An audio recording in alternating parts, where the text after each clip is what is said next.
we are out of time. This is Paula Jedi, and after I've been totally soaked by Tropical Storm Colin, I now have doom, gloom, mass destruction, aliens, NASA, and soldiers for your listening pleasure. But first, let's start with some Stephen Hawking news, hot off the press. Scientists believe that black holes destroy everything that passes their event horizons, including information. Well, Dr. Hawking now believes that there are massless particles that he calls soft hair, or soft photons, that surround black holes that can preserve information. So, maybe we can send messages through these black holes after all. Time travel always goes hand in hand with doom and gloom. So, I thought I'd tell you about Cascadia Rising, a massive earthquake and tsunami drill brought to you by the one and only FEMA, and the drill started on June 7th of this year and involved 20,000 people, including law enforcement, military, and the National Guard, and it will last about 4 days. They are preparing for the biggest natural disaster in history, and their focus seems to be on the western and southern United States.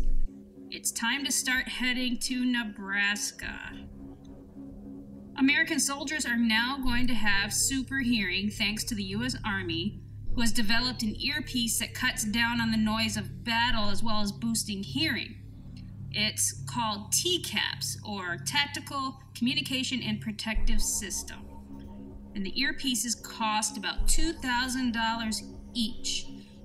You know that it's amazing that soldiers are now running around with microphones and cameras and earpieces, and they're just making war so high-tech. It's totally awesome. Some of you may know Stephen Gibbs. He's the infamous creator of the HDR, a device that supposedly helps you astral time travel. He had a stroke a few months ago, but he is apparently doing fine now, and his HDR is still for sale. Are aliens really time travelers?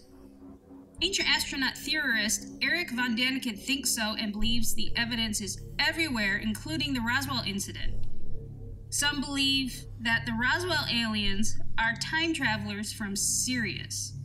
So if you think about it, wouldn't aliens need to have time travel technology in order to travel such large distances in space? Something to think about. The Kennedy Space Center in Florida is currently building the second Starliner space capsule. After it's done, it will be shipped to Huntington Beach, California, where it will undergo a lot of testing, and then it will eventually be flung into space with Atlas V rockets. It's really hard to believe that instead of building large spacecraft that we can live in and thrive in space, we're still flinging people around in tin cans. Is there any hope for the human race? At any rate, a flight test is scheduled for 2018. Researchers are now working on the LISA Pathfinder, which will help us detect gravitational waves in space, and this observatory is scheduled to be active in 2034. And finally, big news in science, we now have 4 new elements: moscovium, neon, tennessine, and agoniston. Pardon my French. I want to say French, but it's not French. 2 of these elements actually have Russian names. Can you guess which ones?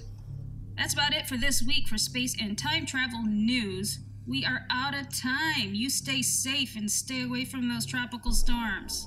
See ya. Wouldn't want to be ya. Bye-bye.